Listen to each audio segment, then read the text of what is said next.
Morning बच्चों। आज हम कक्षा 6 के गणित में प्रश्नावली 11.4 का क्वेश्चन नंबर 2 करेंगे। देखते हैं क्वेश्चन नंबर 2 में क्या लिखा है। कह रहा है क्वेश्चन नंबर 2। क्वेश्चन 2 में लिखा है व्यंजकों के प्रयोग से व्यंजक बनाने हैं, मतलब व्यंजकों के प्रयोग से बने निम्न कथनों को साधारण भाषा के कथनों में बदलिए। व्यंजक से प्रयोग से कुछ बना है, उसको हमने साधारण भाषा में लिखना है। उदाहरण में एक दे रखा है, एक क्रिकेट मैच में सलीम ने 8 रन बनाए और नीलम ने 8+15 तो बनाए हैं। तो साधारण भाषा में नीलम ने सलीम से 15 रन अधिक बनाए। तो आपको हिंदी में लिखना है, मतलब इसका ई भाग में क्या लिखा है। एक अभ्यास पुस्तिका का मूल्य कितना है, 20 रुपए। हम यहाँ पे लिखेंगे अभ्यास पुस्तिका का मूल्य, अभ्यास पुस्तिका का मूल्य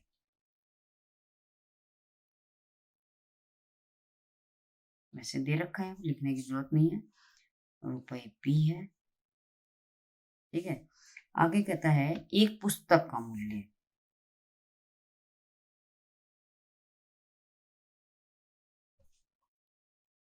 कितना दे रखा है, रुपए 3p है।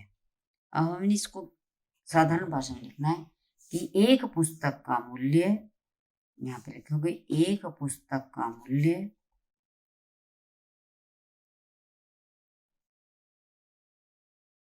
अभ्यास पुस्तिका के मूल्य का 3 गुना है। अभ्यास पुस्तिका के गुना हो रहा है, 3p का मतलब 3 गुना p। अभ्यास पुस्तिका के मूल्य का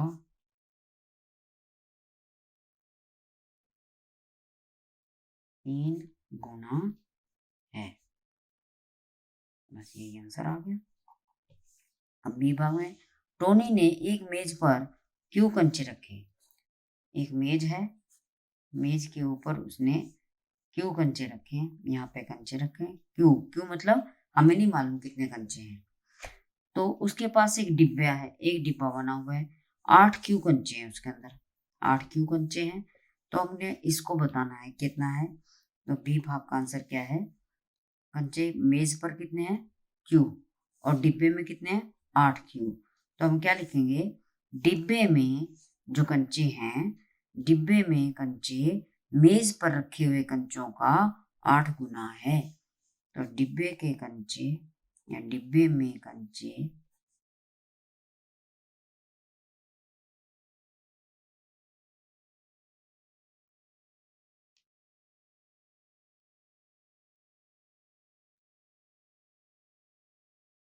कंचे कितने हैं, मेज पर रखे हुए कंचों का 8 गुना है।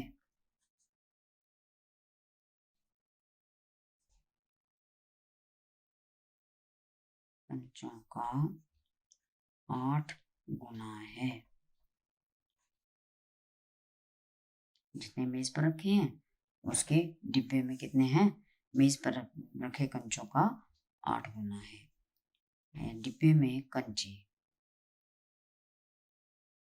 नेक्स्ट है सी भाग। सी भाग में लिखा है हमारी कक्षा में n विद्यार्थी हैं। हमारी कक्षा में कितने n विद्यार्थी हैं, ठीक है। आगे आगे लिखा है कि स्कूल में 20 n है। तो क्या मतलब हुआ इसका, कि स्कूल के अंदर हमारी कक्षा से 20 गुना विद्यार्थी हैं। स्कूल में विद्यार्थी, स्कूल में कुल विद्यार्थी, स्कूल में तो कुल विद्यार्थी होंगे ना, हमारी कक्षा के विद्यार्थियों का 20 गुना है।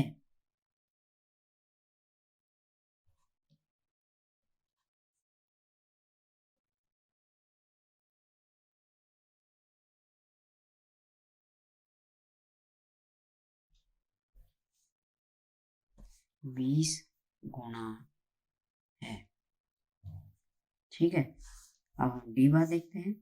डी भाग में क्या लिखा है, कहते हैं जग्गू की आयु Z वर्ष। ठीक है, Z वर्ष ले लेते हैं, जग्गू की आयु। उसके चाचा की आयु 4Z ले लेते हैं, 4Z। उसकी चाची की आयु 4Z माइनस 3। हमने इन दोनों को बताना है इसके अंदर। ठीक है, चाचा की आयु जग्गू की आयु का 4 गुना। सीधा लिख सकते हैं, चाचा की आयु जग्गू के चाचा की आयु, चाचा की आयु जग्गू की आयु का, जग्गू की आयु का 4 गुना है। ठीक है, अब चाची की आयु कितनी है, चाची की आयु चाचा की आयु से 3 वर्ष कम है। चाचा की आयु 4 है, इससे 3 वर्ष कम है। अब है चाची की आयु, चाचा की आयु से, चाचा की आयु से 3 वर्ष कम है।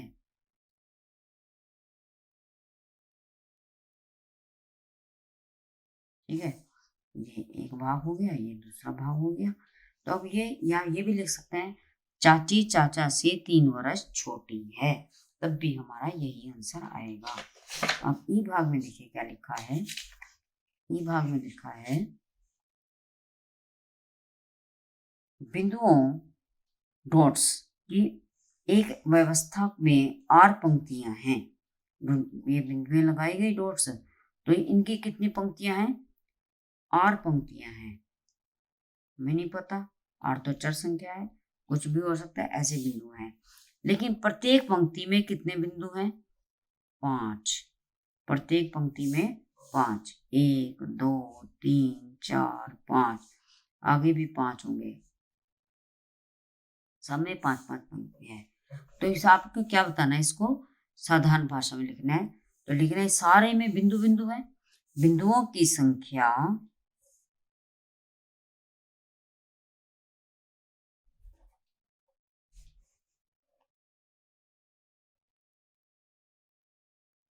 पंक्तियों की संख्या का, सारी पंक्तियों में लगाना है बिंदु। पंक्तियों की संख्या जितनी है R है, इसको 5 से गुना कर देंगे तो आपका बस आ जाएगी। पंक्तियों की संख्या की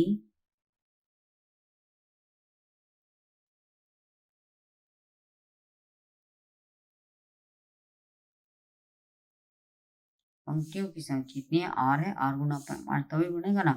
पंक्तियों की संख्या का 5 गुना है। देखिए, एक पंक्ति में 5 है, R पंक्ति में कितने होंगे, 5 गुना R। तो ये कितना हो, सभी बिंदु जो टोटल बिंदु है वो कितनी है,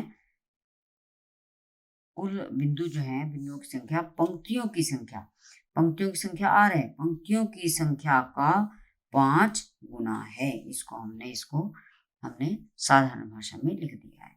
ठीक है, आशा करती हूँ आपको क्वेश्चन नंबर 2 अच्छी तरह समझ में आ गया होगा। धन्यवाद। अगर आपको मेरी वीडियो अच्छी लगे तो मेरी वीडियो को लाइक, शेयर और सब्सक्राइब करें।